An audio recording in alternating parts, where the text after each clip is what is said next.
Hey everybody, I'm with Koray Tugbert today, the founder of Holistic SEO. If you have not met him or heard of him, he is the one that really popularized Topical Authority.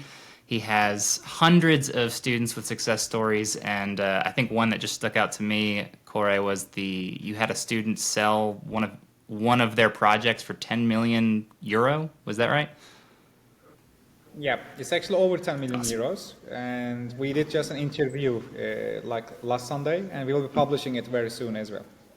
That's incredible. What's the niche? Can you say that? I didn't take permission, but I believe when people check his profile, it will be like visible. I guess I can just say finance, but I can't give Finance? further information since he has many NDAs, so saying more wouldn't be appropriate. Okay. It isn't, I'm not gonna say the full thing. It's not the guy that made the TLD is money. It's not that one, is it? It's like a stock app. Okay, because I like whoever made that one is part of your course. Strike money, if that's not the one. I like that guy's. Ah, yeah. That not that one, but it's a nice case study too, because the strike that Yeah. money comes from India charts, and they implement the strategy. I helped them for the initials. Then from there they have taken Well, that's steps awesome as about trying to. yeah. Awesome about the student.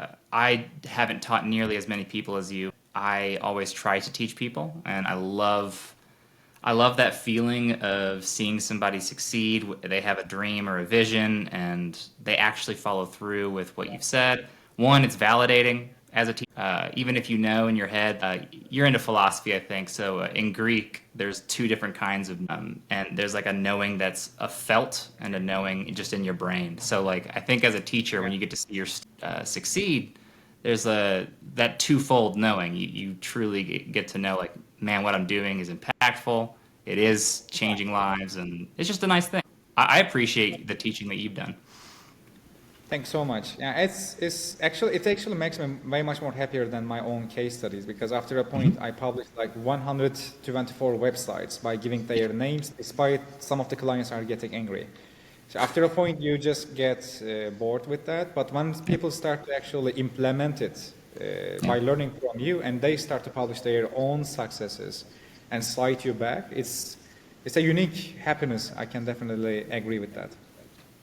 yeah. I love that. So is your course out still, or did you shut it down again? Uh, Actually, the person who sold his website also asked the same thing because it was funny. I can explain it like this. In the first year, after I believe the 45 days or something, I shut down the doors for a year. The purpose there Yep. was actually showing people that we are not doing it just for money. Even if you have the money, you might not be able to reach out to course. So that's the student who sold his website for over 10 million euros. He also couldn't reach out at the beginning, and I just have sent him actually a backdoor URL. But first, I asked him, "What's your motivation? Why you are trying to buy it, for instance?" Right now, I believe I made my point already to the SEO industry by staying constant and consistent. And so for now, I didn't close it. But in the future, again, we can maybe close it and we can focus on some new products as well. But for now, it is open. The course, I think, was one of the biggest benefits, I think, of the course was, I don't know if you know this, Corey, but I watched probably about 150 hours of your YouTube stuff.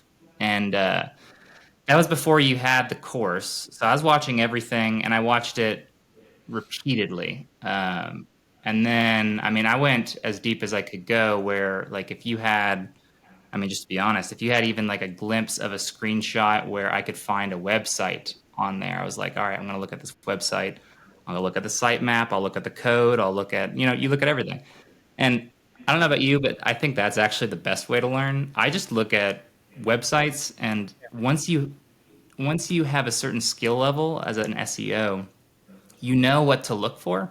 Yeah. Sometimes you're not gonna like I think you have some things that are kind of clever that I wouldn't be able to recognize without your course. But for the most part, you're able to recognize a good bit. So I've learned looking at that. But when you had your course, I had done all this work to create a dictionary of like everything that you said. So I created this Google Doc. And then in your course, like the very first thing was that dictionary. I'm like, man, this would have been a whole lot freaking easier if I just would have had like, Yeah, I actually had 8 beta testers for 2 years. Initial course was like 85 hours. Then they told me that no one is gonna finish that. So I spent like 2 years. I would. Yeah.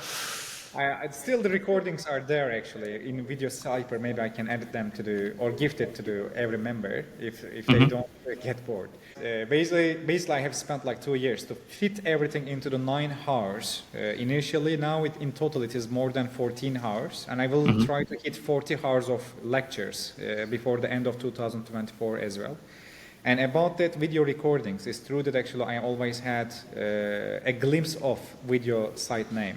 Out of 2 reasons. First, I have a bad videographer. The second reason is that actually I wanted to keep them there as well. It makes clients angry, I must tell it. But there was a moment, an SEO from Bangladesh, he has sent actually his son's pictures to me while studying the case studies, and he said that actually I was able to help his family to supply the family directly. So then I decided to keep it there, even if it risks me for, let's say, legal situations. But it wasn't a problem in my idea, because if someone sees the website name, if they learn by the website name something, and if they help themselves, then it's okay. I can also endure 2 weeks of threaten from the client. It's okay. Yeah. Well, thank you for enduring that. And I don't think many SEOs are trying to. I understand that some people would feel weird, I guess, about their site being seen, but there's not a lot of people out there that are going to actually attack you. I guess for certain sites, I can see where like a publicly site or brand might be hesitant, and I can see why your money, your life sort of thing could be a little hesitant. I work with a lot of that, and they're hesitant with anything. So, but if you're not in those niches, it doesn't matter, in my opinion. Yeah, it's true. And it's also funny, actually. If you go to the Topical author to that digital, and if you scroll down, you will see a testimonial from one of my actual current friends and former clients. And we put emoji to hide his face because he is also in finance niche. And the funny thing is that when I mentioned this person to do our latest, biggest successful student, the person who sold his website for 10 million euros, he said that actually he was able to find that person by looking at the website, and that's why he was able to reach out to me, because he realized that that website was successful and protected from every update, and then he started to learn through the website, and then he wanted to do even more. So I also understand why some people try to hide it, but it's very rare. You know, like you won't, 99.99% of the time you are safe, to be honest. It's very exceptional to have this type of competitors. I agree. That actually is a way to ask you some other questions that people ask me, and some of the questions I wrote down. So one of the questions, and you talk about this all the time, but the vision is to create a website that can survive and thrive, not just survive, through all the updates that are happening. And really, every update, even though we can't predict what they are, we know that updates are all about, one, it's going to make it cheaper or better. It's some sort of business reason why there's an update. Google gathered enough data where now it's confident that there's going to be better results, or better can be in 2 things. One, users will go to the platform and use it more, or better is it's going to be better for them. And as long as they're hitting certain thresholds, if it saves them enough money, then they're fine dipping down. So with that general mindset of this is kind of how Google operates, you want to do that. What do you think is going to, how are you preparing for the next year, 2 years, 3 years of SEO? Is there anything that you're doing? What would you recommend? So when it comes to preparing for Google, it's not like actually a regular traditional SEO. You need to do business analysis. You need to understand their business obstacles. And I don't directly want to mention the patents, but it is directly related to there. Because I know that, for instance, just right now, for generative AI, Google, IBM, any Chinese company, and of course Microsoft, if you look at their patents, they are just piling up all the generative AI patents. And most probably they won't be able to implement at least 50% of these patents either, but they just actually race with each other to get more and more patents. And when I look at their patterns, the only thing that I see is that they want to prevent their competitor from doing that invention. So for the next 3 years or the 4 years, when I look at the Google, I always follow their engineers, and I always check what these engineers are actually working on and what type of patterns these engineers are actually applying to.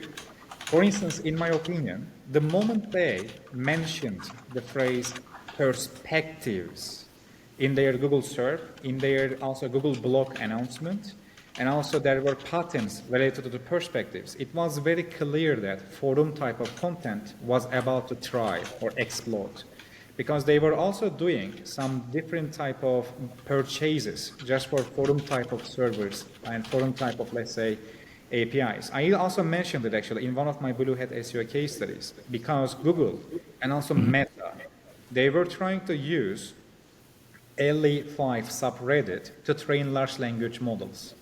The LE5 means explain it to me like I am 5. It's a subreddit. Yes. The problem there is all the LE5 subreddit questions, they're like hypothetical questions. Google is good at extracting the facts, but how about extracting opinions, humor, or criticism, and getting different type of perspectives about a single type of subject? Then we start to see that actually the quality rater guidelines actually started to change. We started to see something that they added there called human effort. And they directly told that even if human effort makes a content less accurate, they consider it more quality. Then they started to bring forum structured data, website name structured data, and website name update. So when you look at all these different layer of changes, it's clear that they are actually going a certain type of direction. And it should actually signal you that you should have some first-person perspectives and safe answers. I explained the concept of safe answers in my Saigon speech last year. I also added to the course the Topical Authority 2.0 module. It has lots of different speeches on the stage just about the safe answers. If you're able to add different perspectives for the same thing and its definitions, you can, for instance, for that publicly traded company, I'm not able to tell the name due to the NDA, but you, I believe, already cached that website that starts with maybe X. For instance, for that website, you can define laser cutting, let's say, from a manufacturer angle, from a user angle, customer angle, engineer angle, observer angle, or different type of angles. Whenever you focus on a different perspective, you increase the chance of ranking there. So for the last, or let's say next 2-3 years, I suggest, and last year too in my Estonia speech, I directly told that, go for e-commerce if you can. Even if you have a single and simple product on your website, it might be a course, it might be an ebook, it might be a very simple testing kit. You don't have to produce or, let's say, store it or ship it by yourself. But try to have a login system in your website, an alert system, or a community that is attached to your website as well.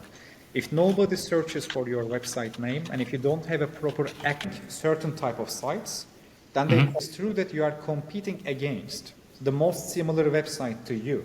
But you also both together compete against other type of sites. And if your website type is in the losing cluster, it doesn't mean anything after that point, how many referring domains you have, or how many users or what type of CTR you have. If you are in the losing cluster, you will keep losing the rankings. There are some exceptions, like some media sites, they exist even before the internet. They are like real seed sources, and it's not that easy to compete against them. So don't compare yourself to them, please. If you have that level of page rank, you can rank even a blank page just by typing some random gibberish text there. But if you are not, let's say, an e-commerce, or if you are just a wall website, I call them wall site actually, just there is a wall and you put text on it. There is nothing else there that I can do, basically. I can't submit anything, I can't engage with anything, I just read and click and go somewhere else. And if there are, let's say, 500 sites that link to an e-commerce site, the search engine will rank e-commerce site directly. They will just try to remove the middleman because no one searches for the middleman anymore. That's one of the issues currently we are having actually between Google and the SEO community. That my I have my whiskey website that I'm working on where it's definitely not a full application of your principles. I'd call it like a percent application where I just I can't train people. It's really hard to do your training to get someone to go through the rigid sort of structure that you have. And if you have other projects that take priority, it's really hard to train those people and spend the time. So I'm trying to make do with what I got. And that's one of the things that from the beginning I knew I wasn't going to be able to win if I was just focusing on let me just talk about other people's stuff. Okay. So like while I think I'm at like 13,000 monthly visits right now, and for me, all I want to do is get traffic and then switch to selling stuff. Because like you said, I need an action. I need even if it's just selling bar equipment, like a cocktail shaker or selling Yeah. anything. Just sell something, and then eventually maybe sell whiskey, sell whatever. But yeah, I've been trying to tell people too that like e-commerce is where it's at. And I don't know if you've seen this, but e-commerce, it seems like one of the things to do with right now is just sheer volume of URLs. So you have a ton of products, or let's say right now I have a client where they're three different sizes, but if they were to break up the three sizes into different URLs, like let's say Yeah. table dimensions or something, that's actually a good thing. You should do that because Google wants to see everyone that's winning right now seems to just have the most URLs. I don't know if It would be especially helpful if you have actually higher level of page rank, because when it comes to the number of the URLs, if I explain it from the Google's point of view, for instance, there is someone that I really appreciate in Google, the Dr. Nayork and Dr. Metzler. These two people are directly working in the research department in Google, and they have invented that they call dense retrieval. So when you search for white Nike Adidas socks or white, let's say just white socks or white Nike socks or white Adidas socks, they are trying to actually find the most representative denses in all these queries, and they try to understand what type of query phrase should be weighted in what way. For instance, if I remove the word white, what percentage of these results will still be actually satisfactory? They try to understand whether the color, whether the brand, whether the socks, which means the product type, are more important in the query. And in this case, they actually understand that someone who searches for white Adidas socks, they are also satisfied with Nike socks too. So in this case, the brand actually doesn't need to be weighted that much. So if you're able to process the queries as the search engine is doing, then you can actually adjust number of URLs for different type of combinations of the behaviors.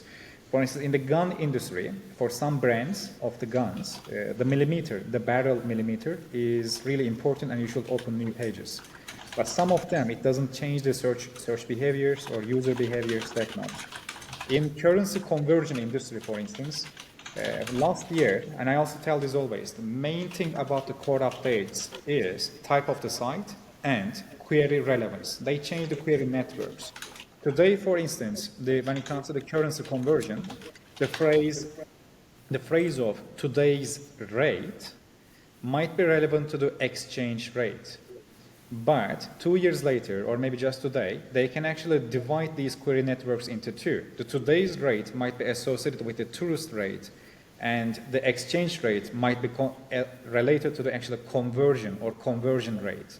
In this type of query semantic changes, the ranked documents also will be changing tremendously, and you should be prepared with your design or the vector that you are creating on your site. And you should guess in the next core update, they might change the things. That's why I also suggest a kind of check and refresh, a maintenance mode in these topical maps and content networks, like every 6 months, if possible.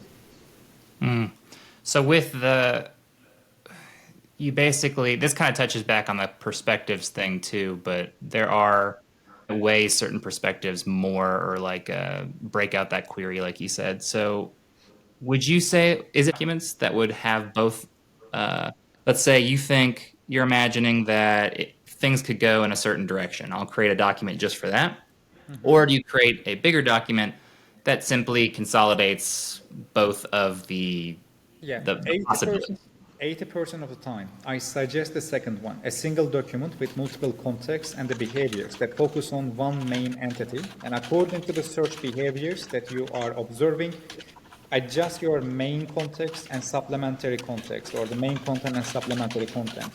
Most of the time, if you are in the e-commerce, you will need to go with the product related features and the buy context, of course. But in the mid-ground, for instance, you can add video reviews, text reviews, doctor reviews, if you're in the medical niche, for instance. In the most bottom part, you can also add textual customer reviews. And in the most bottom part, for instance, you can keep adding actually the definitions or how to use it or the symptoms and more. But if you have a high page rank site, I mean, like, let's say you are 30% higher according to your understanding in the page rank, better than your competitors. In this case, you can open actually multiple pages. It wouldn't harm you. But most websites today, they don't have it. So that's why I suggest actually be more economical with single multi-purpose pages. And this will also help for the main thing. So page rank per page. Technically, there are two ways of increasing the page rank on a website. You will get external page rank, or you will distribute internal page rank better. If you can't buy links, still you can actually distribute the authority in a better way. And if you just decrease the amount of the URLs, the page rank per page will be increased. So it's something that actually I would always try to use immediately on every site, because whenever you remove an unnecessary page, you are increasing page rank per web page, which will be helpful for higher rankings. I literally just had this conversation with so while I own Content Sprout and I have the Flask and Barrel project, I'm the director of marketing for a company called Helium SEO. My CEO was just asking, "Hey, we just something right?" Pretty quickly too, and for my taste, but especially in the marketing niche, I'd say AI struggles to make good content for marketing because so much of marketing it's always changing. There's a bunch of reasons, but every time we publish, I tested it last year. Every time I publish like 100 articles, rank goes down because we don't have a good enough site structure to properly distribute page rank. So what's happening is exactly what you said. It's just we haven't built the ship right, and if we're trying to add cargo to it, it's like sinking every time. So it's like no, we got to distribute the weight. We got to make so that's. I keep seeing this, and I developed this. It's easy to do, but I created that just makes it really easy for me to make. So I think for me, what I'm looking at is it's kind of I call it my content pruning guide or something. But it's if the page, because you got to give them some time. You need to look at how many internal links does it have, what's the click depth, how many external links does it have, and then what was the other thing I'm looking for? There might be one other I was looking for too, but I basically just pull in all the data for in the past 3 months and 100 impressions, I think, and lower or something. So I look at that and I try to figure out, what's going on. But for large sites, that seems to work for me. I'm typically trying to do stuff where it's like 80%. Even if you could make it more perfect, if you could just do the 80% of the work with a fraction of the effort, do that until you're forced to do the heavier lifting. Definitely, because most of the time the SEO, I believe there are two fundamental problems in the SEO industry. First of all, it's not regulated. The second of all, it's not taught in universities. So because of that, none of the companies on this planet actually don't have, unfortunately, a proper SEO team. Usually, the leader of the SEO team has a bigger vision, but that vision can be implemented as much as you're actually second person, third person, or the fourth person. So that's why you should always work with the statistics. So you should spend your time by teaching them every teeny tiny detail, or you should just fix actually 80% of the site very easily and then find the biggest second effect that you can actually interact with. That's exactly because SEOs, it hurts clients really because you have a limited budget, and if you're trying to, for your own ego or curiosity or whatever it is, just like experiment or focus on these tiny little things, like get out of the world of SEO and think as a business owner. You have a limited amount of money. How would you get the greatest impact by diverting that money to different areas of marketing? Is it really that one? Probably not, yeah. Because when it comes to the budget management in the SEO projects, as you say, you should be able to return that money back as clicks, conversions, and basically clicks that lead to the money. Yeah. And to be able to do that, you will need to find the most valid way. If you play with this scientific section a lot, and I love it, but I have the conditions to be able to do that. Yeah. So it's my hobby, basically. But most of the time in SEO, you will need to go with the, let's say, the heavy machine. You will need to handle the biggest problems first as much as possible. But if you have a very strong competitor, like if your competitor is also handling and fixing everything in a progressive and advanced way, then you will need to play the same game with them, because at the end of the day, this is a competitive ranking system. They don't rank you actually according to your quality. They rank you according to your compared quality to the second competitor. So the purpose is being more quality than them. Still, you might have the best content according to your opinion, but it doesn't mean that the Google will actually give you a space there. As I say, it's also about the cost. You might be quality, but how much cost you are creating for the search engine, whether you worth for that cost or not. And they will do lots of different comparisons before ranking, let's say, during these core updates. Yeah, there's a ton, and the Google leak was absolutely it that stuff. So, what was it? The focus score, the site embeddings, all that stuff. Like all that's very important. And the thing that was biggest for me, and you've already touched on it, was talking about the clustering and the categories. And PageRank is deprecated, and now it's PageRank NS. And PageRank exactly that. It's it's clustering. So now instead of being measured against the entirety of the web, you're being measured against who you should be measured, which is definitely. And to be honest, when I see the leak, it was like some people, like let's say 15% of our people in our community, they were directly tagging me by telling that, hey, this is from course, this is from this case study, this is from this patent. Yeah, but you don't need to see a leak to be that. For instance, I didn't get any surprising feeling, to be honest, and I was even a little bit sad because you don't need to see an API leak to believe us. You know, like we already ranked the websites, we already do the research, we already gather all this data, and there is always a game that we play with these Googlers and Google Search Relations teams. Unfortunately, even if they want to, they can't be honest with us, and we shouldn't blame them for that. Personally, I directly tell it. If a Google Search Relations team member tell me something with good intentions, I will definitely exploit it. This is my job. My job is ranking size, turning clicks into money, and no one can blame me for that. So also no one can blame them for actually lying to us. So that's why we should actually professionally clear our definitions and determine our borders with them, in my opinion. So the API leak didn't shock me at all. And I would like to also, if the internet is good enough here, I would like to also mention dear Bill Slawski here. If he sees us from somewhere, maybe, I hope, because he was like a lighthouse. The moment that actually I lost him, I feel like actually we are going in a dark age because no one else there is actually finding these patterns anymore. Then I found a way to actually sustain myself with my own system. But still, we should always thank him because he was the biggest API leak in our industry, to be honest. And that's why when I do my conference, I would like to honor his name and his family as much as I can. I am right. Without Bill, I don't know. Initially, I wouldn't have adopted I wouldn't have followed you as quickly as I did because I had already read so much of Bill's stuff because he's the only one I knew of. There's one other guy, like, was it Blind 5-Year-Old, I think is his website or something. Anyway, so we'll count it on 3 fingers. Yeah, I guess so. How many people were like Bill Slawski? By the Sea, the lighthouse example, he even uses a lighthouse. I believe there was at least the lighthouse picture was used on one of his blog posts, but it's a great example. He is a lighthouse. So I'm glad you call him out. He's done a lot for the industry, and I really think that you took what he did. And the one thing Bill didn't do, and no worry, you don't have to do this, but he didn't apply it and demonstrate this in the same way you did. But I hope you will be able to. Are you still there? Edit the video. Okay, so we just lost him.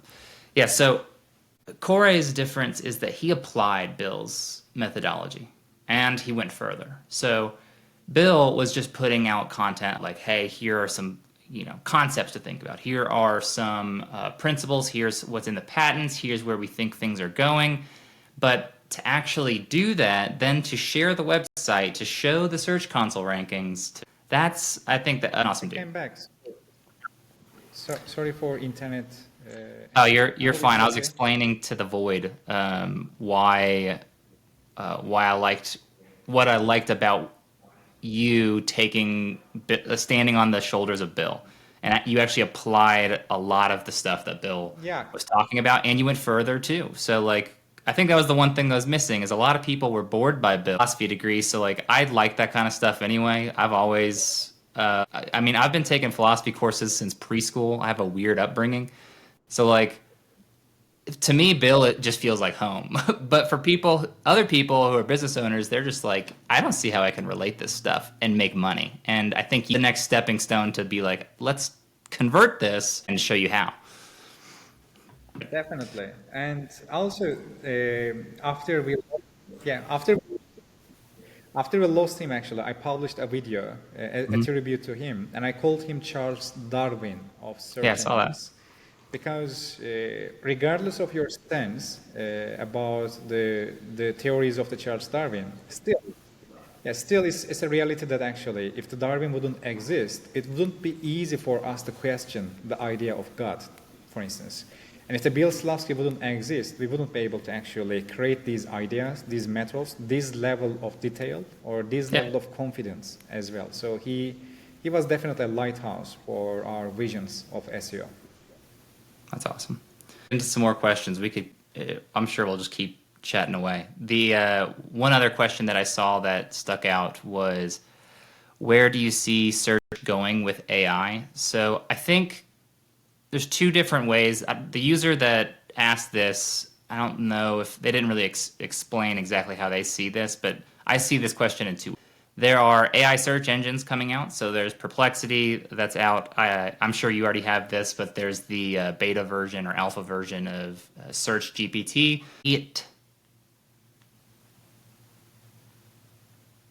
Dang it. Koray. Freaking Turkey, man. It's amazing that I can talk to a man in Turkey, but still rough trying to actually conduct a full full talk with the man. I'll have to move to Turkey, you know. Andrew, are you bored while waiting for me? I guess you can't hear me right now. It is Let's do called this. I guess I need to refresh this page. You hear me now? Yeah, I can. Okay. Sorry for this interruption. I know it's a mood killing. Totally fine. Well, I'll edit this. So Thank you. the question was The new house is really about good, but there is no internet. yeah, I know. You need to get the Musk internet, man, the Musknet, some satellite. But so where do you see search going with AI was the question. Both with generative AI allowing you to create content, and then you're talking about perspectives. So perspectives with AI, it's a little bit challenging. So there's that element. There's going to be AI search engines like Perplexity and Search GPT. So uses market share. All of a sudden, it becomes a lot more viable to optimize for other search engines. And I don't know if SEO will just be about Google. So about the generative AI, first of all, I don't think that the search engine optimization will be that. Maybe it will be that as the version of today, but it will always be evolving and changing, because as long as there is a search bar and there is free market or a liberal economy model, there will always be an engine and optimization for that. So as an SEO, you will be safe. When it comes to the content generation methodologies that we are using, since everyone is able to generate content very good without knowing anything right now, since we are just imitate the word combinations by using some mathematical algorithms, it creates actually an importance for real world entity identity. And this is one of the reasons that most of the content sites actually started to be hit, because you don't need to be an expert to create the expert level content anymore. And if you don't have any function on the website, if you don't have any brand search demand, if you don't have any brand existence, it means that actually it's very hard for you to protect yourself and your necessity on the search engine result pages. This is also one of the other reasons that Google started to rank all the forum content, because they believed that the forum content was human-made, and they actually started to rank human content for humans in a human-based search engine.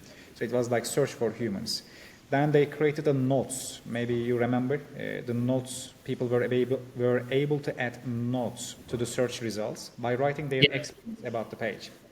It's not something new. They tried it in 2015 as I believe Google Answers and also Google Wiki and a few more things, because there was a Google sidebar basically, and you were writing your experience and let's say your opinions about the content directly there. We saw similar stuff in Microsoft Copilot. If you go to the Microsoft Edge, open the Copilot, go to a website, and there you will actually see some signals that the Copilot is giving you. For instance, they actually give you the traffic amount of the website.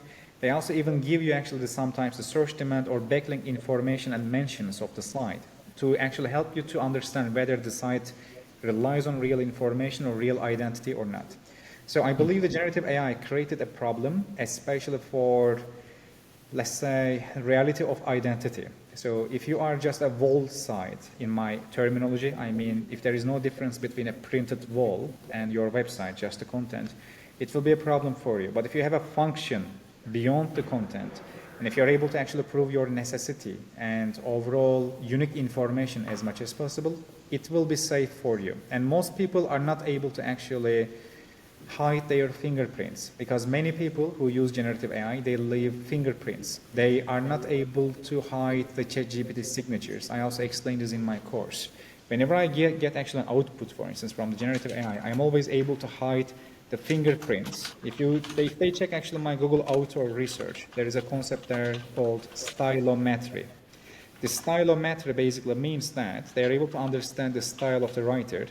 And if there are 9,000 websites that write in the same style all the time, let's say you always use the phrase overall at the beginning of the last paragraph, which is a signature from ChatGPT. Let's say you always end your, let's assume you are always using an adverb after certain type of predicate. These are signatures of the large language models are using, and you should know how to hide it. Another part is the format of the content and distributional semantics. When you ask a question to the large language models, it just answers the questions in their own mind, but they don't know the query relevance, and they don't know the rest of the document either. And they don't know also which documents they are competing with. So an SEO will need to configure the distributional semantics and balance of the context on the page. When it comes to the market share and creating documents for, let's say, chat-based systems or answer-based systems and regular information retrieval systems, it's quite different, because whenever you do a search on ChatGPT or Microsoft Copilot, you will see that the websites that are ranking on Google Microsoft Copilot, they are not ranking on Google. They already lost lots of updates. The main reason for that is ranking for a specific question with a paragraph and ranking for a query with an entire document. They actually rely on different systems.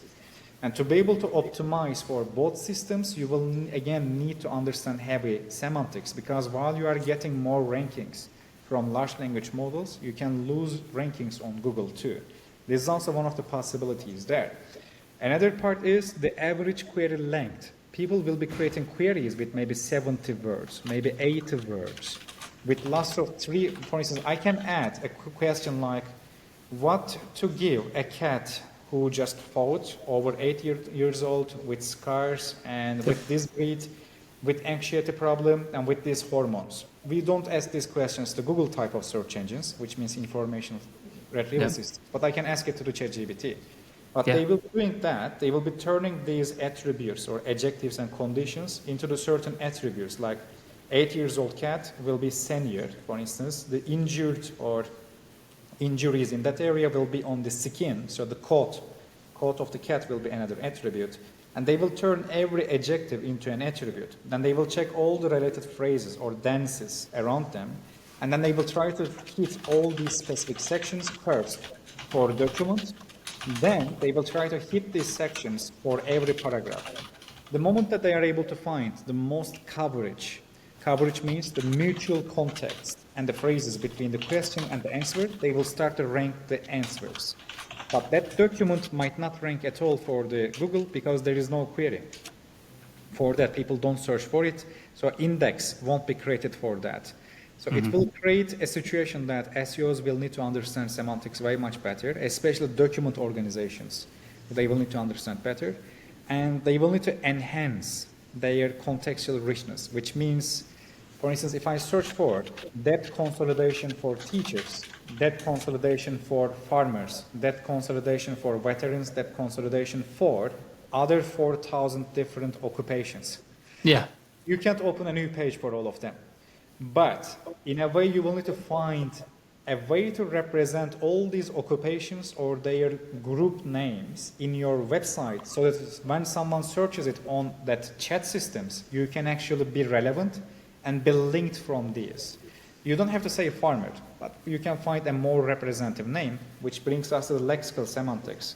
If this is the hyponym, you will need to find a hypernym, which means a better name or a grouper name, a root name for more type of entities. If you're able to handle these type of information organizations, then you can actually rank for both of them. And these will create another problem that we all face, entry cost.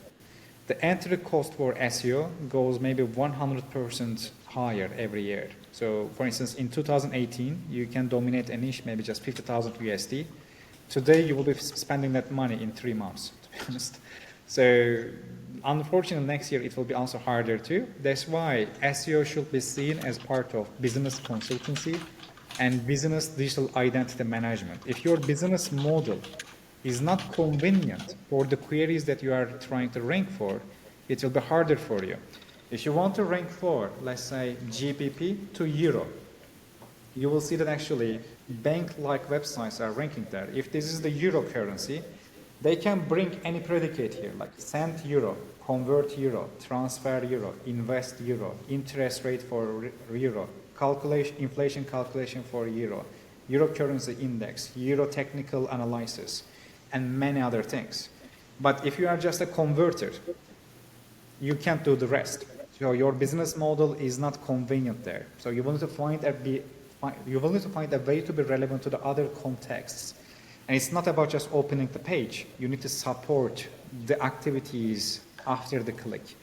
And that's why the business model is really important. And that's why I always say to clients that I understand you don't sell that product, but if you don't rank for that part of the web or that part of the query network, it will affect the other part. So it's a game of compromising, actually. It is. And so I want to, you said a lot of stuff that I know the people that haven't interacted with you heavily aren't going to follow. So I want to make sure you said one thing that's really important. Support the activities after the search. So there is an intent behind the search. And basically what he's saying, guys, is you need to, if you're going to give a review, if you're going to give anything, if you're just going to talk about something, what's the point of them searching? Are they looking to buy a course? Are they looking to purchase something right now? Is it part of a incredibly long B2B marketing funnel? Well, have a tool that fits somewhere in the marketing funnel for this long B2B thing, or you're not, maybe it's not even a tool you sell. Maybe it's stuff. You need something though. You need an act take. And this is why e-commerce is crushing all of these review sites and why content sites are missing out, essentially. Yep. Part of the reason. So that's one. And then you also said distributional semantics, and I wanted to make sure we touched on that. Distribution being kind of just like word usage and grammar usage, and just kind of like how are we actually putting we'll call it content and all of the intricacies of content. And you're talking about distributing it on specifically just on a page. You also mentioned in API like the site embeddings. So in my terminology, I actually call it site-wide n-grams. So there are some certain distributional phrases that should be always appearing together, site-wide, segment-wide, and page-wide. If you're able to distribute these things without creating gibberish content, by creating necessity behind them naturally, then yes, you will be relevant to the right section of the web and the index as well. And the distributional semantics is about actually reflecting the context without creating cost. Because when you look at the ranking algorithms, they mainly have two steps. One is actually about quantities. How many words appear together with how many different words. And checking these statistics are way much faster and way much easier. And this will be the first step of the ranking. They won't be checking everything that you say. They won't be processing every text that you are actually writing. because the specific algorithms, the understanding related algorithms, they will be triggered maybe 6 months later. And this is the reason that many websites which publish lots of documents, initially they rank higher. But then they start drop because the search engine realizes and processes the text and it doesn't work to rank actually. But from distributional semantics point of view, from quantitative analysis point of view, it makes sense to rank initially. So that's why I usually use distributional semantics for higher initial rankings. When it comes to sentential semantics, which means semantics between sentences, declarations, propositions, is for the second section of the ranking, which is re-ranking. If you have a good initial ranking, your re-ranking score will probably be also way much better too. I didn't put these things into the course since they are really advanced, but I have written some of them in the case studies for ranking purposes. And this to tie it to the Google patent leak, the re-ranking and initial ranking, the what is it called? There's like it has a site-wide score. So to the best of my knowledge, you're getting kind of like an average score that's kind of spread. And if there's a deviation, yes, a new page comes out and you deviate from that, yes, then that's when things kind of go poorly for you. So you need to. It kind of changed my perspective of how I'm going to approach my SEO. I can't push out, well, I can still push out things that are incomplete. I cannot push out things that aren't at least a B. Like if all my content is an A+, I'm not going to publish things that are a B. I'll just wait until I can get it, or a C, sorry. I'm going to wait until it can reach a certain threshold. And you kind of just register it in your tool to tell you this is an A or a B.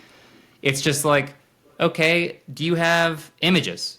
Think of the principles of, I wrote a LinkedIn post about this, but I said that Google's basically just applying educational theory. It's applying that to how it's doing machine learning. So how does a human learn best?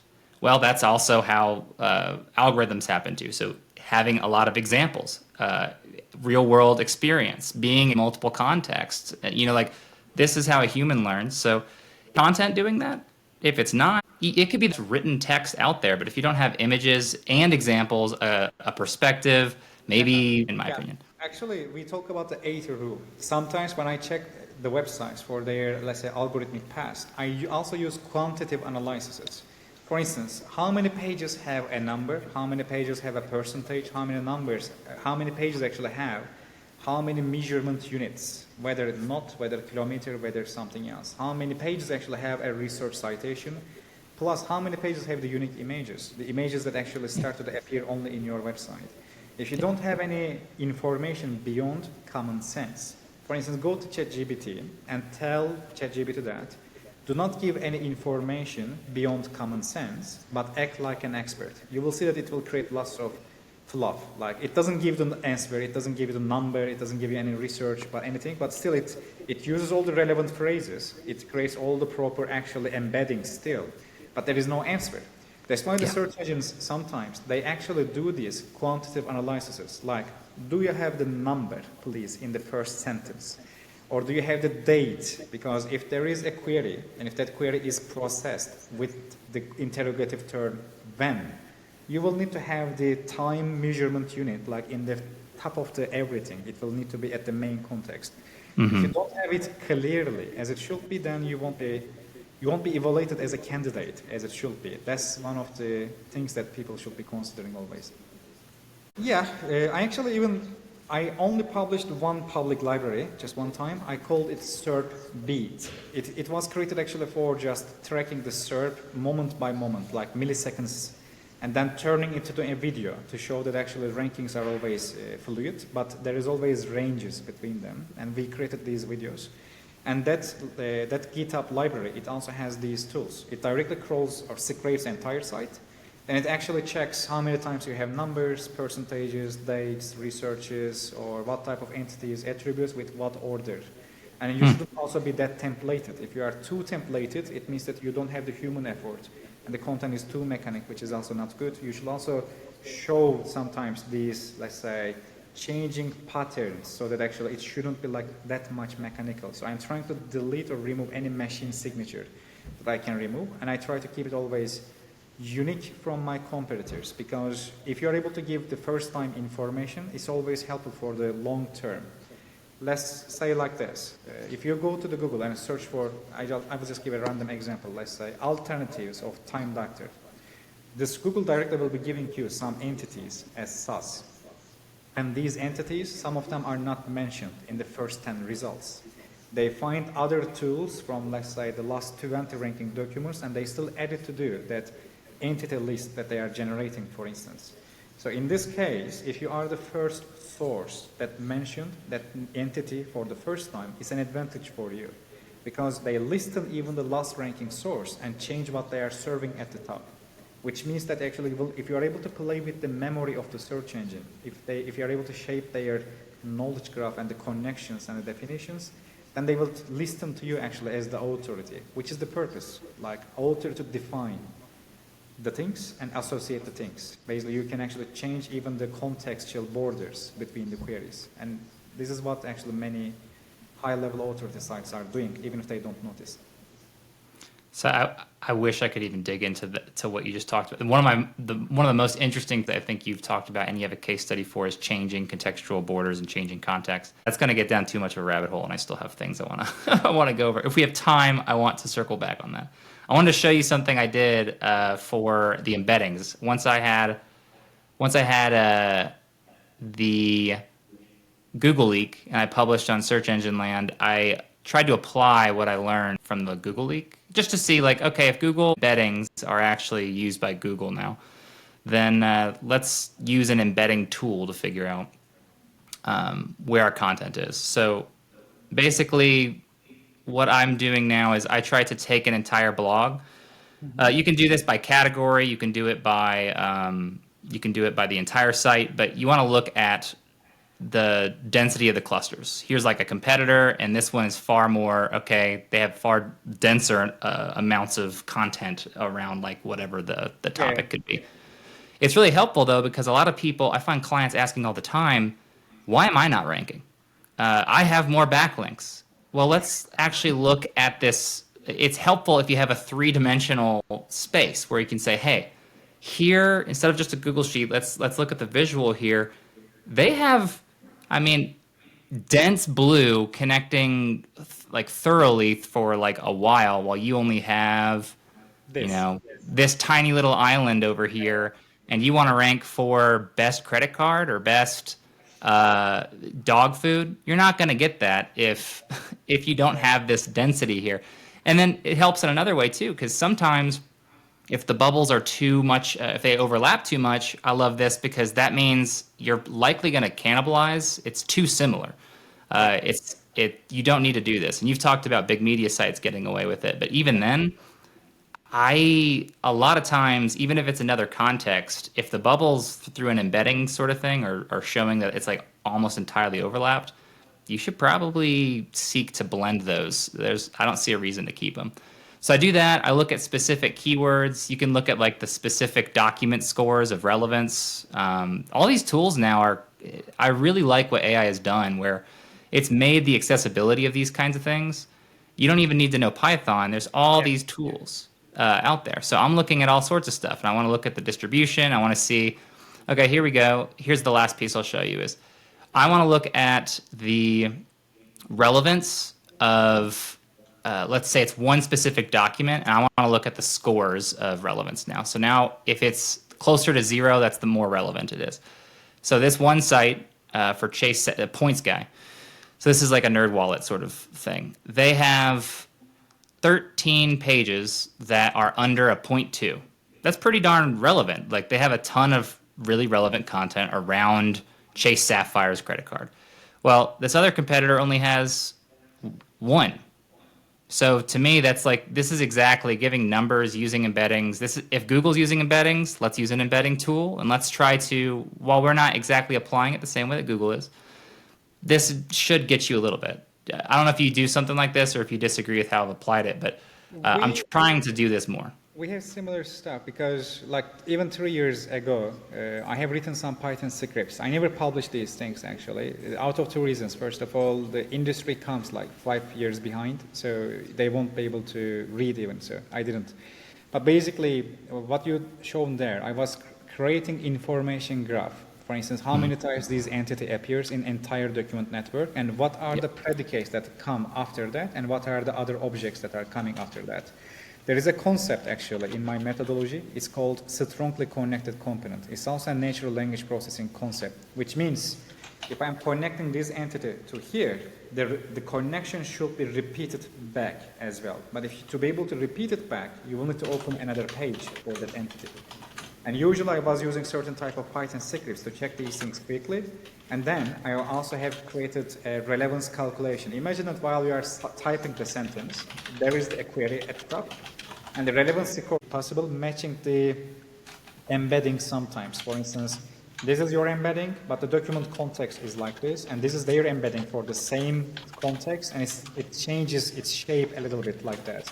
Because technically embeddings are working based on the similarity. It's very hard to actually have two different parts and comparing them to each other. It will be costly. But if you can create some visual clarity for that, people will like it to understand. The only problem there would be is they shouldn't aim to imitate their competitor. The purpose here is not just imitating them, going beyond them, actually, because if you have higher relevance, higher responsiveness, and higher page rank, basically you will be winning at the end of the day. Yeah. With me, it's more just, I use this the embeddings to get more budget. So a lot of times, I think SEOs don't have enough of a tool set in their arsenal to be able to actually get what they need, and they don't have the ability to communicate it. So one of the things that I've been doing since really Stephen Kang was the first person from SEO Signals Lab. He's the first person that really brought me under his wing to teach me about this mindset. And ever since then, it's helped immensely for talking to CEOs, for getting business owners to hop on board, to get investment in areas or arenas where people have struggled in the past to get housing for SEO. How do you get that? Well, you got to paint a picture. They're businessmen. So it's like, all right, let's look at the analyze. You got to analyze the SERP. You got to look at your competitors, and it's about backlinks. It's about how many pages exist. Yeah. What's the how many pages do they create each month on average? Yeah. How many links are they creating on average? What's the NLP relevance of those links? So you can analyze with natural language processing now that. So there's all sorts of things you can add and layer. And then you just apply some here's our cost to attain that. Yeah. Then now you have projections on, all right, well, it's going to cost us this amount of money. Divide that by 12 months, 18 months, 24 months. When do you want to win? Yeah. And that's set in stone. There's one more thing actually that you do there. You also check the relevance to the query, but also there might be multiple pages that are relevant to the same query. It doesn't mean that they will always actually be cannibalizing with each other. They can also support each other. In my methodology, I didn't publish that, but it will be published with a book. I didn't name it, but I call it directly relevance attribution. Relevance of a page to a query can be attributed to another page, not just through the actual internal links, but also through their similarity as well, even if they rank for different versions or different connections of the same context or the same entity as well. So sometimes having more pages about a single entity, it will be helpful, and they don't have to cannibalize with each other if you know how to organize them properly. So relevance between them will always be helpful. Maybe you can also correlate the crawl requests too, because if you have more crawl hits from the search engine while publishing more documents or updating these documents, it's also a positive signal. You can also check indexing delay. For instance, the changes that you do, if they are being indexed let's say, 10 minutes later, it's a good signal as well. In Strike That Money, you mentioned that website earlier. We have just 400 pages on that website. And the website has been crawled 40,000 times a day, and 99% of the crawl hits are going to the HTML. It means that you are in the indexing tier 1, which means Google is caring about your site. But if you have, let's say, 1 million pages indexed, but Google crawls you just 20,000 times a day, it means that you don't have that much prominence, and probably you will see lots of stale data in your search console. Even if you fix your website, they won't realize it because you are not prioritized, because you are not worth the cost. So how would someone find that if someone wants to start measuring crawl enterprise tools? Anything actually. If it is a simple WordPress site, just go to your cPanel to there, go to the web server, I believe, access, you will get the log files. Then actually you can directly use a simple Python script to just analyze it. And you should do also DNS reverse proxy, but let's keep it simple. Just check what type of Google bot is coming to your site with what frequency. Also check your response headers for these hits. If you have a referrer response header, check actually what URLs are used for finding new other URLs, which means you can actually optimize your internal links better for this. Because if the website is in a negative ranking state, the hardest thing is showing more quality documents by starting from homepage. Because initially, Google won't listen to you. Even if you link your more and new quality pages, they won't be crawling it initially. They will be crawling it after a certain amount of time, and you can always observe this. So it will be one of the good ways of checking whether Google is listening to you or not. So you're right. You're right on with this. If I send 2 backlinks to a page, my way getting Google to care about the page again. So that seems to be like, as long as I can send 2, I can do another crawl. I can have it. I believe there is no tool for this yet, but you can also use Google Search Console API with the URL inspection methods, and you can check the referrer URL. And for instance, whenever I was doing shares on TikTok and YouTube Shorts, we were increasing the crawl stats, crawl requests, and we were seeing also these 2 social media platforms in the referrer URLs, which means actually Google was following these URLs and coming back to our website. It was increasing actual crawl requests. The important thing here is that if you stop sharing your site on these social media platforms, will Google still continue to crawl higher amounts or in the higher rate? If they continue in the higher rates, it means you have taken the attention of the algorithm and they start to process your content. It is important because, as I said, there is an initial ranking and re-ranking. And if you have more crawl starts, you will get these processes faster. And if you don't have more crawl requests, basically it will take longer time until they get your content, process it, serve it, or associate it with other sites. You should always be prioritized, and you will even see that your feature snippets, people also ask questions, knowledge panel appearances are correlated with your crawl requests as well. I agree. And me and a buddy are calling it brand optimization. So we think that like SEO is not just I don't even think SEO is the right term. It's going to be the term that everyone uses, but like brand optimization web is just all you're doing is you're optimizing how the brand is found on the web. And if Google is now wanting, as you said, you need to define your brand. It needs to be about something. You need traffic. A normal brand is going to have traffic. And I believe that traffic distribution is important too. Yeah. There's so many patents on social media. The applications are different, but Google is looking at social media. And if you try to think like an engineer that's trying to beat out all these black hat SEOs, well, if it's just links, it used to be so easy to be black hat. You could just do links. Great, I'm just going to do that. I'm going to do iframe loops and do links and like just whatever. There's all sorts of garbage you can do. But if Google can spread that out and say, now we want brand presence on social media. How many followers do they have? They could be fake followers. How many mentions on the web, periods? So like co-citation, co-occurrence. There's all sorts of different things now. And there's, I think, multimedia. Are they showing up search engine? Are they showing up on the video search engine? All of that stuff matters. Yeah, you're absolutely right, actually. Since the 2019, I am defending the idea of having a YouTube channel, for instance, is helping for your website to rank higher as well. And also, if you are able to have more popularity through these social media platforms, and for instance, in my first on-crawl case study, I was comparing how many times I am being mentioned on Facebook and how many times my competitors are mentioned, whether I have a hashtag, whether they have a hashtag for their brand name or not.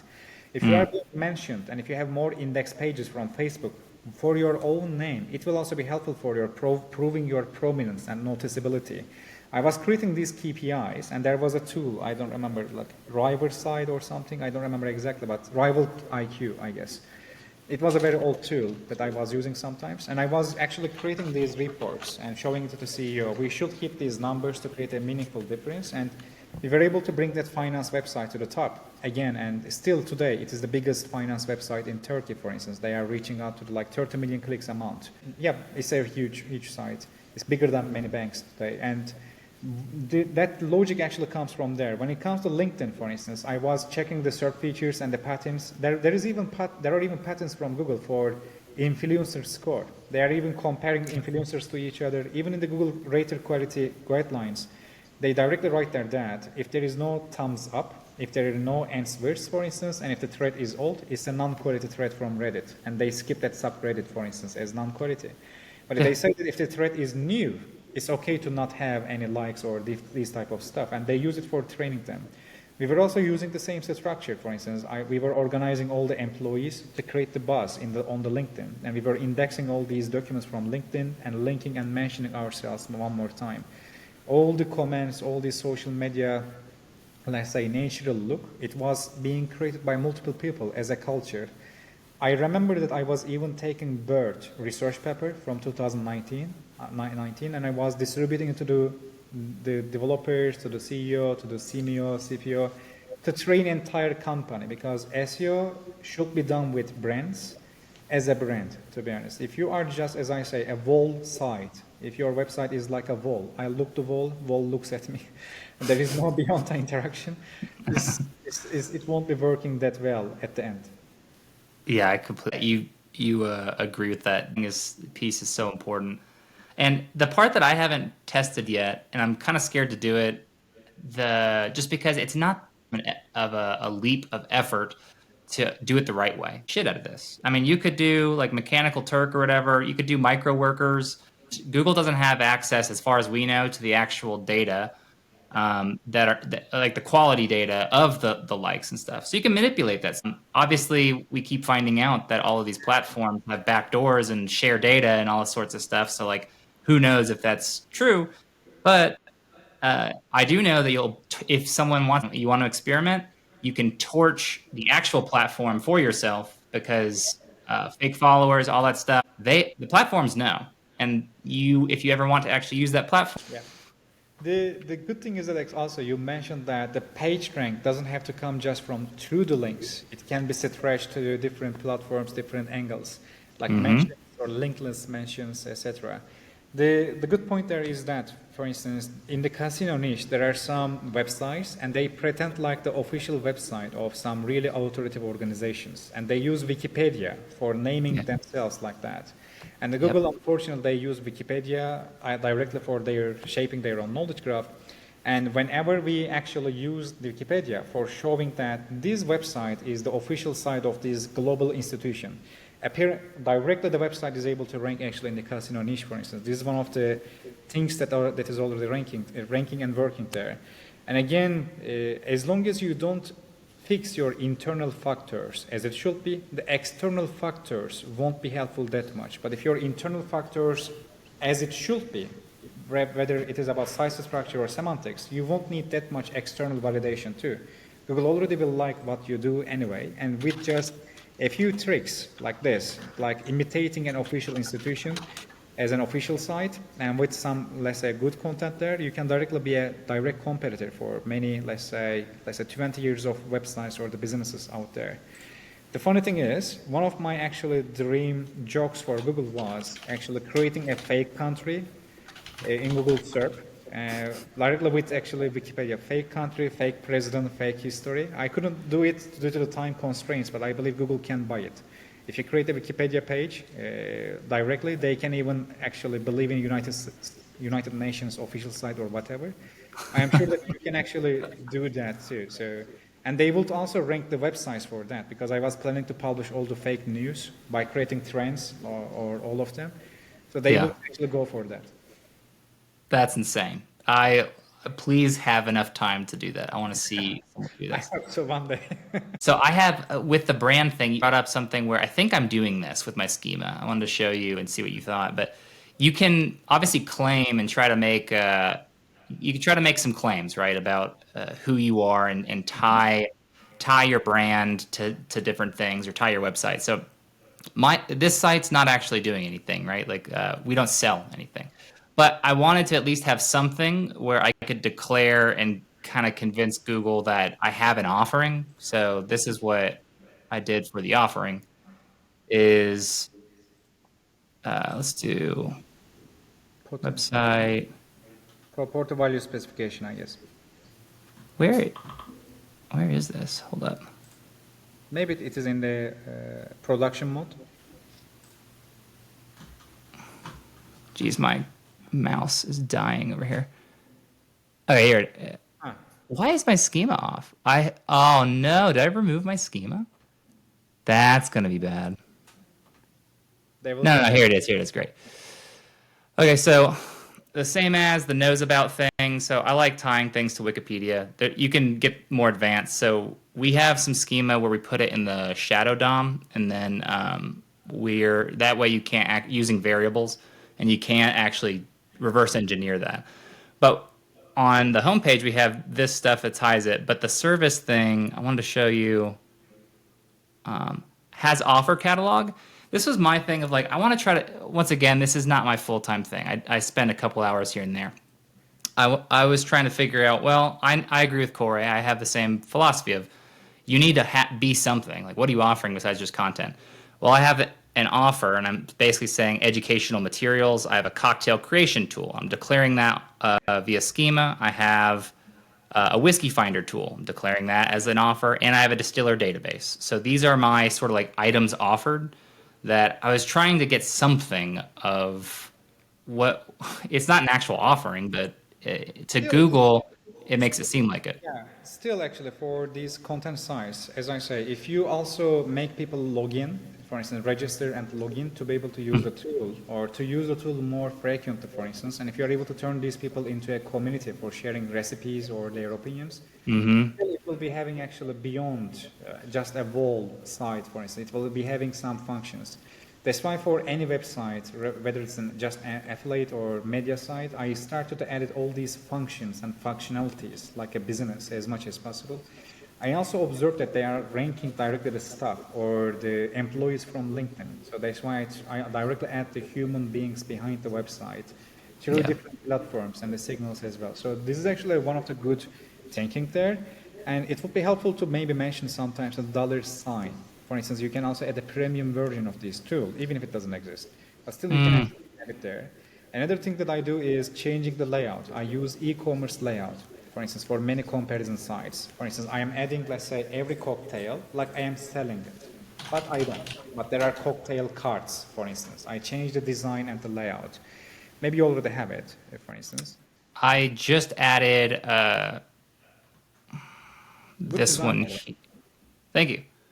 So I just added the. I have too many, I think, over here right now. I'm experimenting with. I kind of put all of them on the sidebar, and the idea is all I have is I wanted to make it where it's accessible to like do whatever you want to do. So I have anything where I just want more people to visit more pages. So I have that on the side. I've got my table of contents, and then what's the other piece I have to this? I have audio. Try to create unique images. Try to put the text in it. The other thing that I've been trying to do is emulate Wikipedia. So like this hover over, get the internal link thing. Yeah, and I So like it because it doesn't actually break the context directly because you are using a different HTML element there. So the text that is existing in the tooltip won't be interacting the closeness between first and the second sentence. So it's a good structure there. okay, awesome. Yeah, so I have that. Something that I realized here. So I went to Google Trends to figure out which languages I should create for my site first. I wanted to see where whiskey was the most popular. I created too many, and this actually goes into what you had talked about earlier with indexability, crawlability, like how often are you being crawled? If you create a ton of languages, then all of a sudden you've just like exponentially increased the size of your site, and now the ratio and like kind of like, well, if I now have 100,000 pages and I'm only crawled at this frequency, my like score or Google's understanding of me, it just goes down. So I had to delete 5 languages and massive indexation boost. All of a sudden, everything was getting crawled more. So the one tip I was going to share with people is to apply that. Just make sure that don't go ham with languages. Half of my searches are in other languages, but you don't want to go too hard. Start small. Make sure indexation's constantly improving, and then like expand your content. But Definitely. yeah, so any tips for like how would you handle this? Because I have all my articles here. I've got So the. the first thing is that about how many links you have per page, because the amount of the internal links that you have, it might be a little bit too much. Second thing is that I wouldn't repeat the links in the main content, also in the sidebar. I will mark them a little bit differently. Like maybe you can just directly go send the user to the specific paragraph or somewhere. But usually that sidebar in the semantic HTML, it should be in the aside tag because it's not directly inside the main content, but most of the links are there. And it is always visible in the screen. So usually I try to put most of the weight to the main content, and I try to use actually less or fewer amount of links when it is especially necessary as much as possible. Another part is that when you say, how does bourbon compare to the other whiskeys, you say, when you say the other whiskeys, it would be helpful to also mention the attribute explicitly, like type, for instance, other types of whiskeys or other whiskey types, for instance. And you are mentioning two different whiskeys there, Scotch whiskey and the Irish whiskey. So I will try to link actually first, if you have something like that in your topical map. I don't know the queries, but bourbon versus whiskey, for instance. First I would link there. From there, I would be linking to the Scotch and the Irish versions, for instance, rather than directly going to the Irish and the Scotch. I'm talking about the main content there. And overall, the structure, the layout is really good. I guess the name of this layout is Holy Grail. They call it Holy Grail layout because it has three different components, at least in the desktop version.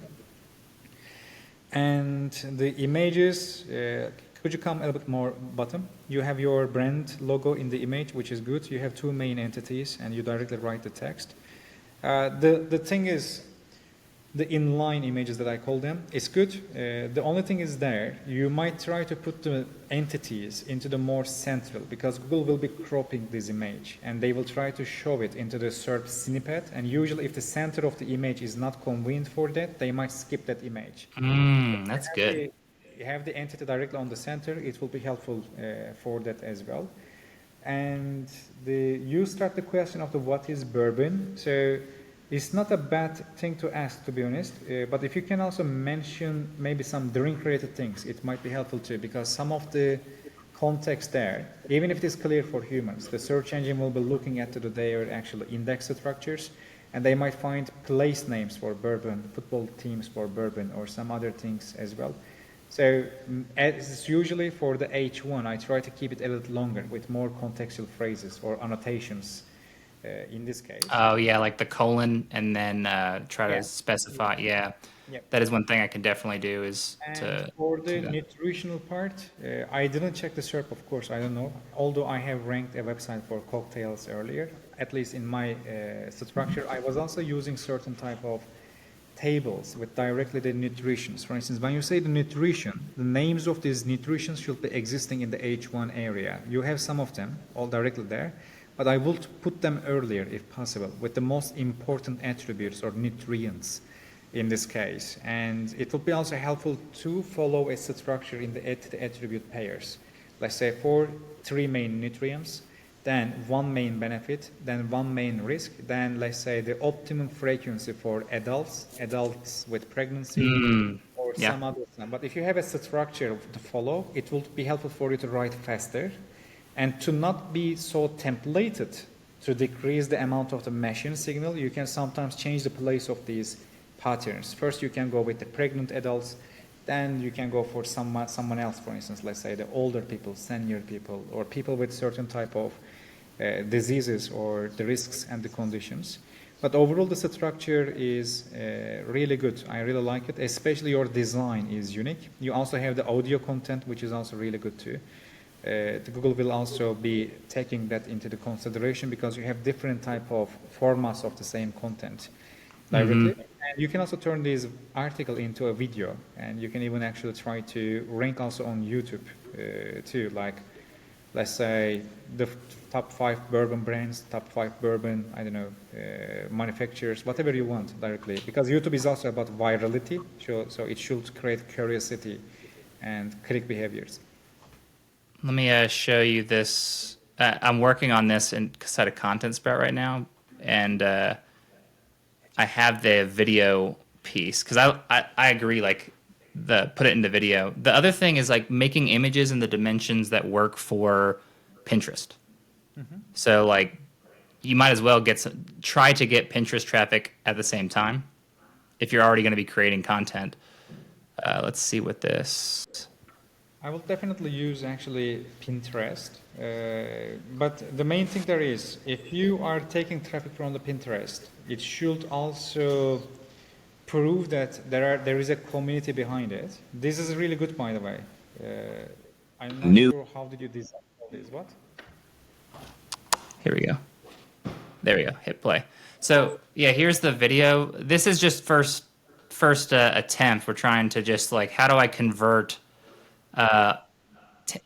from blog content, distill it into like prompts that can then create something. So we're obviously trying a lot of animation here and whatnot, but it's got the voice. It's talking about a lot of this stuff. It gets a little bit weird, but yeah, that's the idea. Is you might as well put this out, right?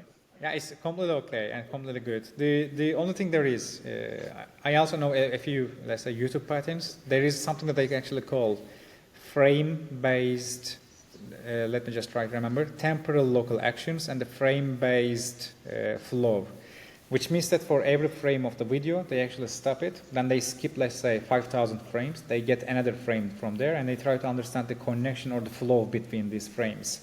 If some of the frames have broken objects or fluid objects, let's say, due to the AI, it will be a clear signal for them for a few things to label, let's say. But overall, this is very good for a business without a studio, basically. Yeah, that's the thing, is so many don't have studios.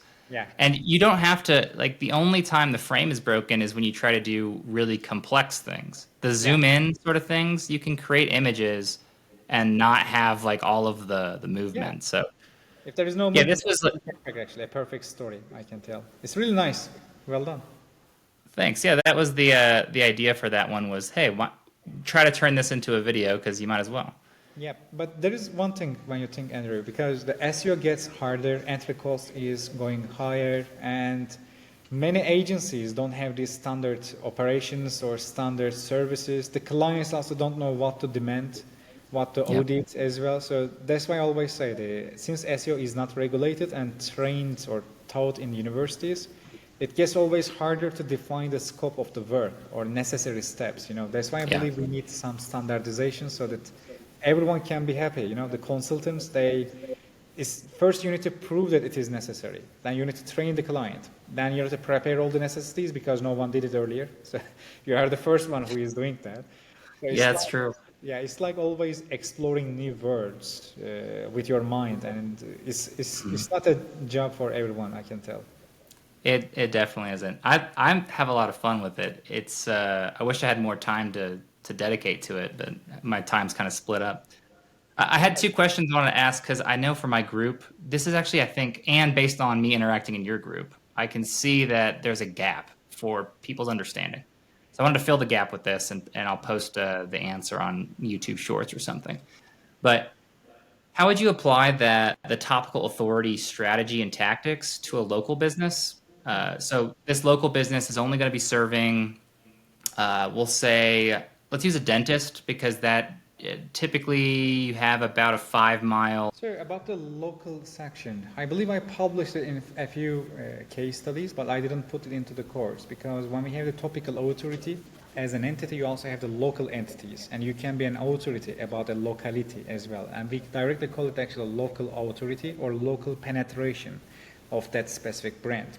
The local penetration is directly a concept from a patent. I just integrated into my methodology. And to see a live example, you can directly check, actually, I believe the website name was Rental Center Crete. The owner, I believe Harry Anapolis, is directly in our community, and it was a local SEO project. I didn't... Rental Center? Rental Center Crete, it should be. I am not active for the project over 15 months, so I don't know how it is doing, but it was doing good when I left it. But it is actually one of the good example local SEO businesses because it's a rental car business just for Crete. And it puts us into a different type of situation because I have to be an authority for service, which is car rental. Then also I need to be an authority for the location. In the course too, I explained this a little bit because in my 2023 Zakopane's speech, it should be, there was an example topical map that I have used for 4 different islands. One was for Crete, one was for Iceland, one was for Saint Martin. There was one more island I don't remember. And I was using a very similar structure because Iceland website was about ice-related tours, and we were selling tours. The Crete website was about actually just the car rental. The Saint Martin website was about actually hotels, so hotel booking or the beaches or reservations in restaurants. The 4th one was slightly different, but it was also a very small island like Mauritius or somewhere.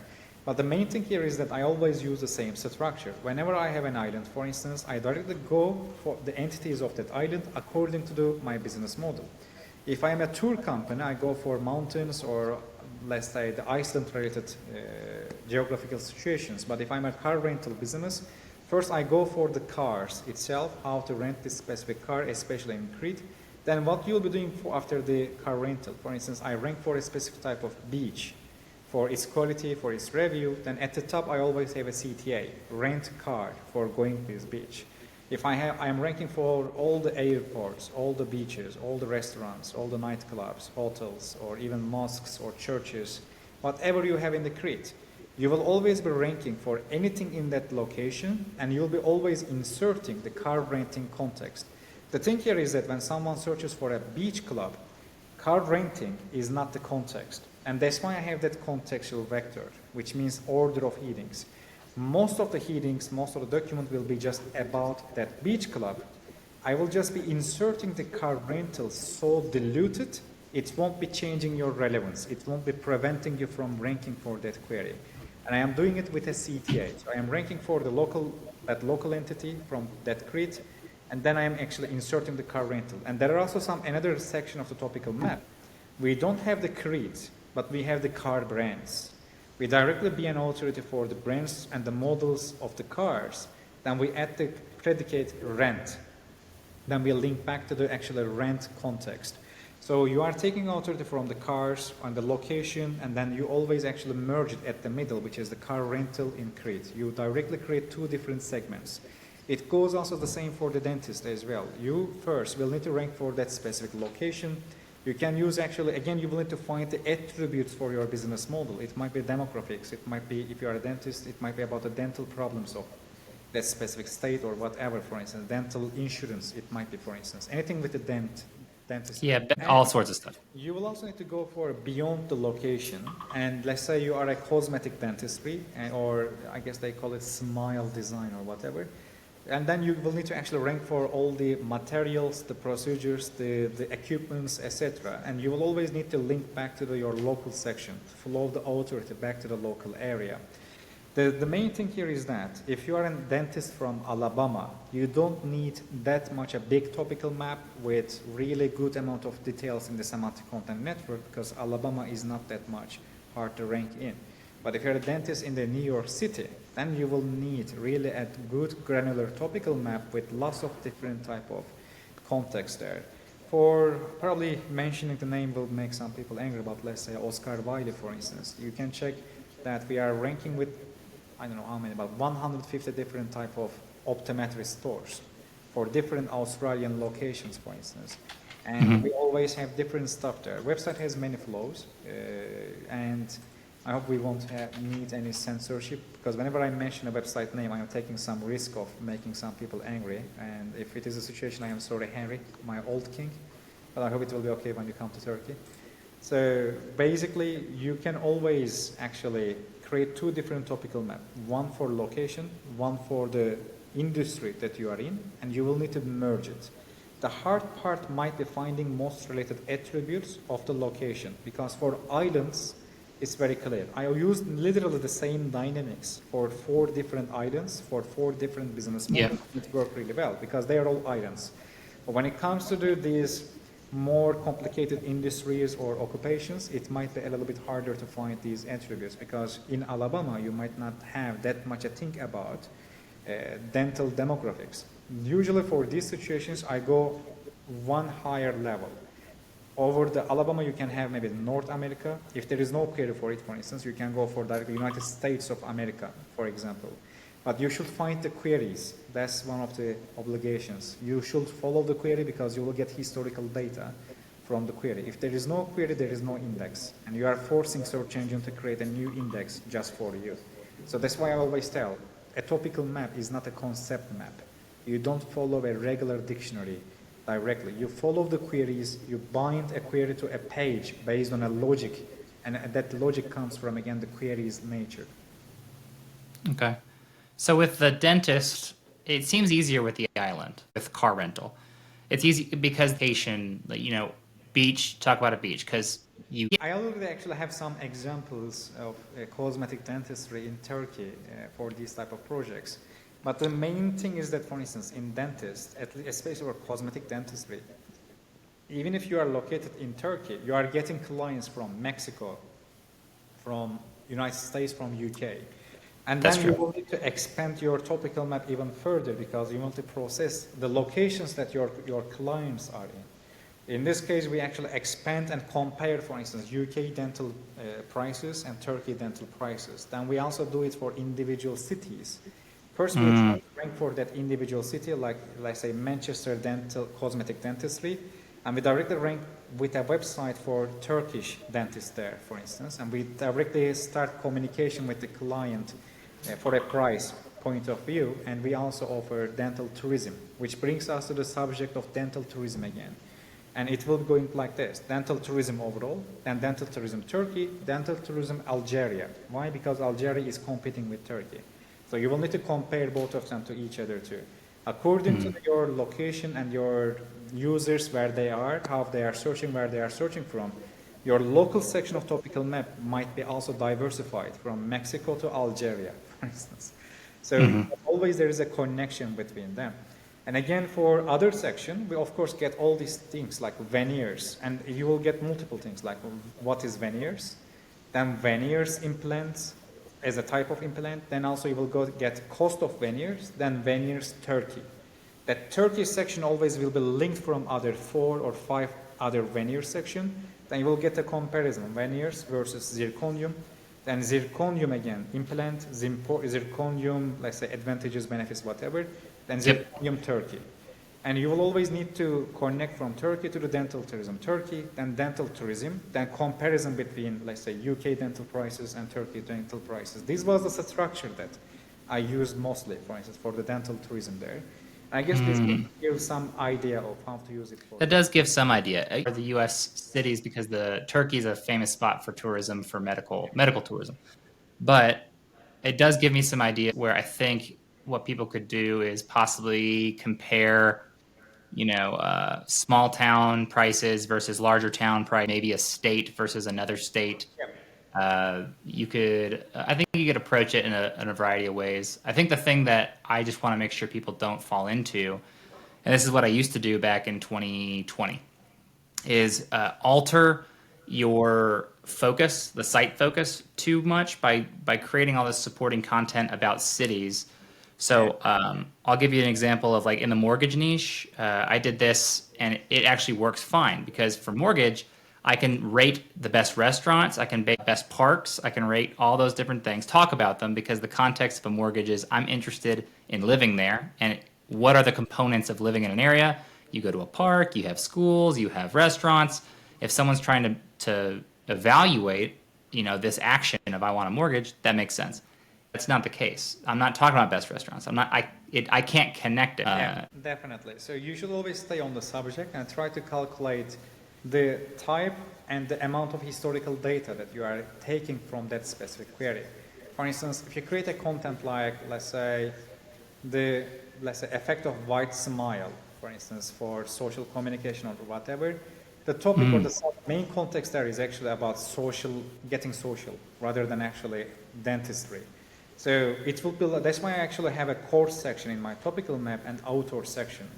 That's why I'm prioritizing them. For instance, what I mentioned just here, it will be like way author, because it's like getting social thanks to the teeth or dentistry. But if you're able to adjust your topical map according to your local competition, as I say, if you are in Alabama, probably you won't need that much. But if you're in New York City, then you will need to go with, let's say, way much more serious things there. The same also goes for legal or law industry or the Yeah. law firms and the lawyers as well.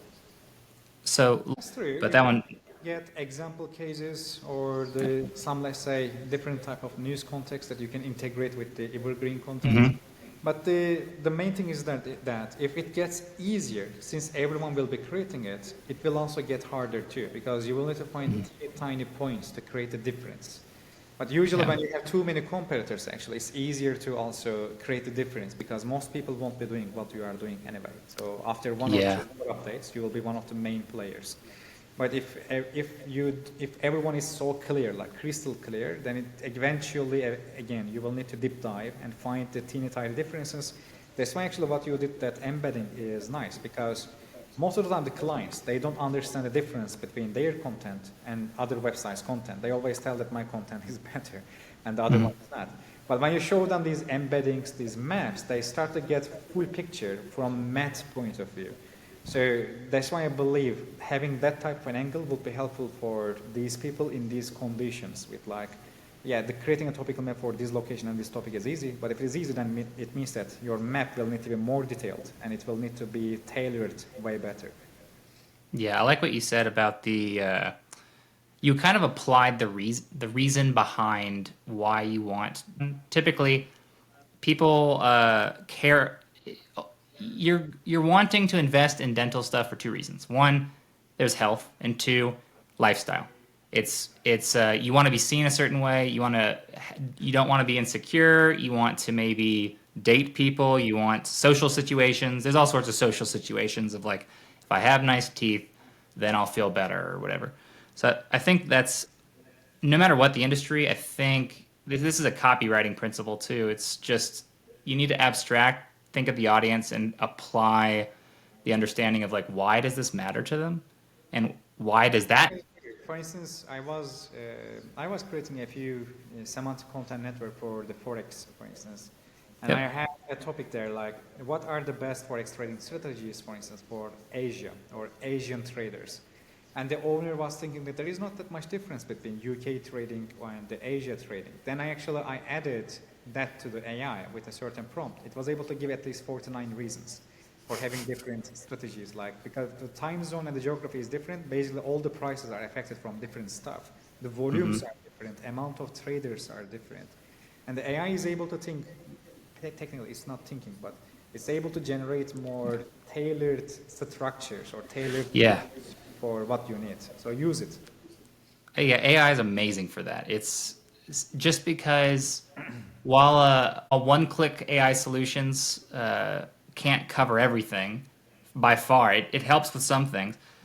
AI, just because it can't do one click, AI mixed with human brain is awesome. Perspective. Another example, for instance, I was creating a brief for a I believe, yeah, the face washing routine. So there were two hearings there. One of them was, or face cleaning routine or something like that.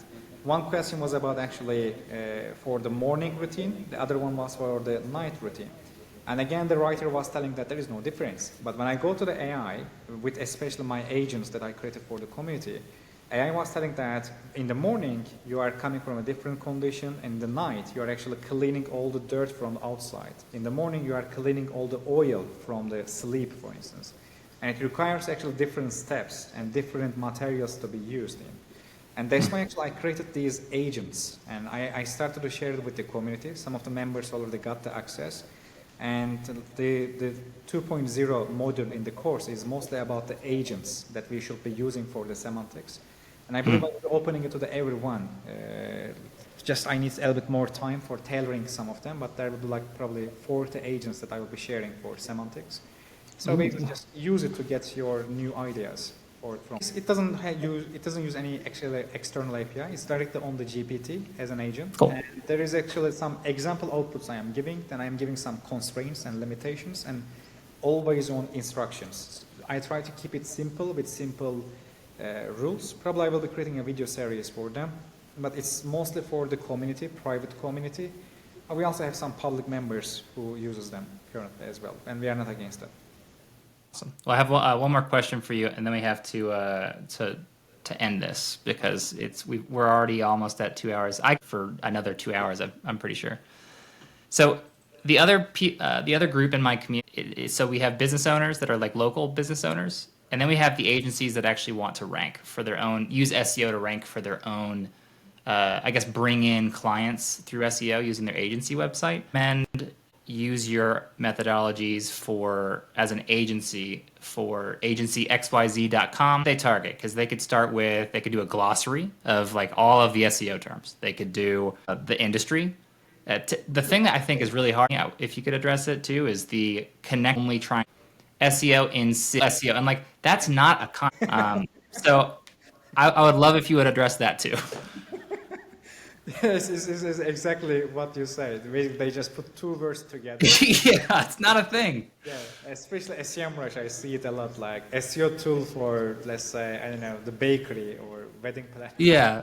Yeah, they're just going ham right now. I'm like, this is not, and all the time they're like, can I do this? I'm like, the tool is designed around unpacking an entity, and if you bring these together and they have no connection, Yeah, dentist. definitely. The front point of the search engine, if the search engine realizes that there are 1,000 documents with the same title tag, they will behave like there is the query, and they will start the index and ranking them like that. And right now, all the agencies, since they create these things, they actually compete with each other for themselves, to be honest, mostly. And most of the time, don't know to search for it, to be honest, that much. But basically, if you're an agency and if you want to use the SEO, the first thing is that I believe, in my opinion, if you use SEO for getting SEO clients, you will get very, very cheap clients. I must tell that. The conversion won't work for it. And that's why most of the time the SEO content is perceived as free content or free school, basically. So as an agency, you might not get actually what you are looking for. Personally, this is my opinion.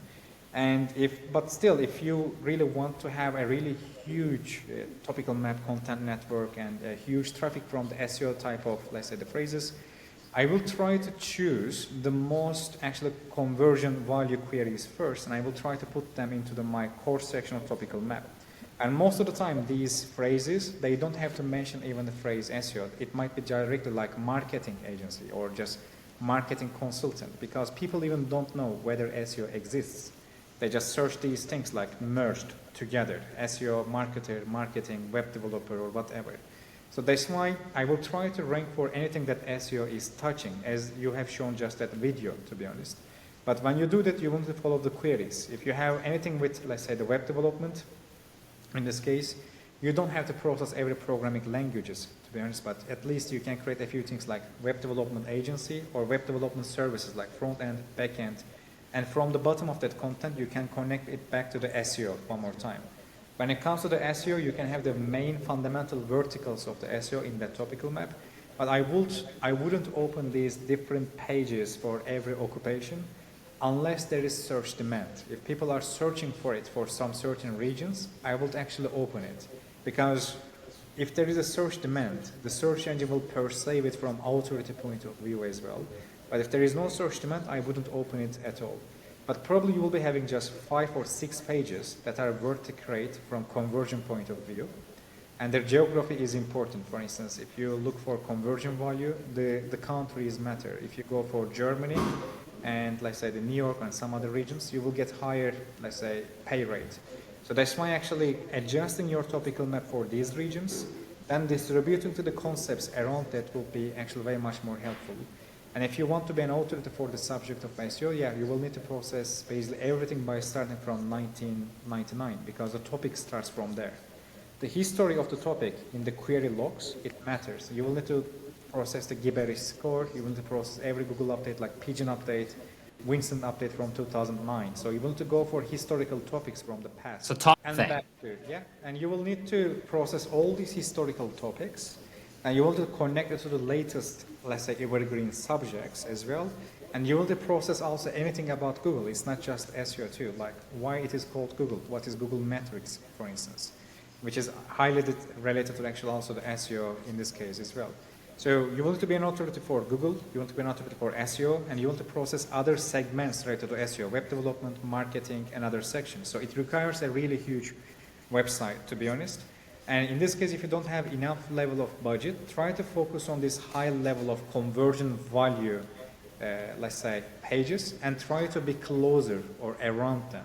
So if you rank at top for SEO agency, for instance, in Germany, it is true that still you will get lots of leads, but most of the leads, again, the average value per lead won't be that high, unfortunately, because I believe there is a logic behind SEO. People see it like free traffic. And usually, low-budget businesses search for free traffic.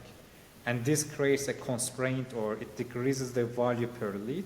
So that's why I will create that topical map in a strategic way for high-value clients or high-value leads. I wouldn't try to go for every city, every occupation, every query. I will try to rank for SEO subjects and flow my authority for only these high-value conversion pages as much as possible. If I have endless amount of budget, I will process everything. Everything, of course. But since I won't be having it, I will need a prioritization for lead generation. So does that mean when you say process things like be really broad, not commercial? Way much more granular, because these things are already processed on the web. So if I am bringing a new website, I will go beyond that. In this case, web crawler is one of them, but also web parser is also one of them too. If I have the parser, I need browser. If I have the browser, then I will need to explain V8 engine, which is existing in the Chrome browser. Then I will need to process every browser. If I have every browser, from there I will need to go for web accessibility and cross-browser checks, for instance, audits. You will need to go way more, let's say, broader, because there are three principles. You will go broader, you will go deeper, you will go faster. If you can't go broader, then you will need to go deeper in this case with every subject that you have. So that's why if you're able to have all of them, if you can create a broader site with deeper angles and deeper connections, as you have shown that embedding intensity, for instance, you can have more triples with higher accuracy. If you publish it also faster, then you are implementing all the principles that you can implement. Then you will definitely be successful. But usually projects lack at least one of them. If you can't go faster, then you want to go actually deeper and wider, for instance, in the topics. So having only web crawler won't work there. It is already processed. There are at least maybe 15,000 websites like that. So I need to go more unique, and I need to go deeper for that in this case. Okay, that makes sense. So it's very hard, I think, to make SEO work for bringing in leads. That's what my start was, literally ranking for my city SEO, and I would only get, even with 800 search volume a month, and I was ranked #1 on. I experienced the same thing. As I said, your business model matters for your topical map. If I would like to get all this SEO traffic, I will create a SaaS, not an agency. I will create a SaaS, and I will try to convert most of the consultants to the SaaS users, most of the businesses to the clients. So if you have both of these angles for such a huge topical map, you will actually convert way much more people. And I will keep the SaaS cheap as much as possible, because SEO queries are really popular. And I will try to keep it, let's say, very automated, because most SEOs won't be going that deep. So if it is able to suggest, let's say, 60 suggestions with just one click, if they pay, let's say, $10 per month, I will keep it actually, like, again, as a winning. So also it will be helpful for you, because you will have a SaaS angle. So because you're an agency, you're a SaaS, basically it's not a content site anymore. So you will have even more advantages. When it comes to SEO, I don't mention that much of tool names or something, but there are some SaaS websites that is doing that already. They try to rank for everything about SEO concepts, and they try to always convert. So most of the time, the SEO subjects, rather than the SEO clients, it is for SEO consultants to sell a kind of SaaS for them. But if you have both of them, it will be even better. Okay. I'll try to, man, it's so hard to distill into something for people that's like, basically don't invest too heavily into this unless really you need. But think like that. If you go to the Google Trends, create an alert for the SEO, or go directly. Yeah, that's a good one. And you will get lots of cheat backlinks there. Because I am getting always daily mails for the SEO from the Google alerts. And I always check what type of links SEO agencies are actually buying, and I just check actually what they are publishing, just for fun. And you will see that actually it's not good at all, and you will see that industry is very active too, so it should be worth that. That's why I suggest actually having SaaS together with agency so that you can convert everyone. But if it is just agency, I will go specific and small, and I will focus on actually, let's say, having unique success stories and social media marketing or some other angles there, to be honest. Yeah, that makes total sense. All right, I have connect with you. So they can always actually find me through any platform, to be honest. I don't check any DM anymore. It's not possible for my biological limitations. But you can always join to the Holistic SEO communities on Facebook, on Reddit, on Telegram, Discord, or LinkedIn as well. You are always welcome to join to the Topical Authority course or Academy and the private community as well. We will be happy to publish your success story. Right now, we have 228 success shares in the community in the last 16 months, and this is just the amount of people who shared it. There are also others who didn't. And also, we will be doing some masterminds in Kuşadası and conferences in Istanbul. I hope we can also meet in person with you as well. Andrew, I would love to. Looking forward. I know that you are a father, but I hope you will be able to travel so far. Yeah, we will be having even also a guest for this mastermind in September, which is invite only from Spain, from Malaga, Luis Salazar Jurado. He's also a good SEO too. And also, I am thankful for anything that SEO industry has given to me, and I am looking for giving back and sharing way much better memories all together. Prep time. I'm always down to chat with you, man. I will be always happy to chat with you. Now, actually, I will go to the Ephesus with my family to the ancient city. I can tell. I will send you the pictures from there once I am there.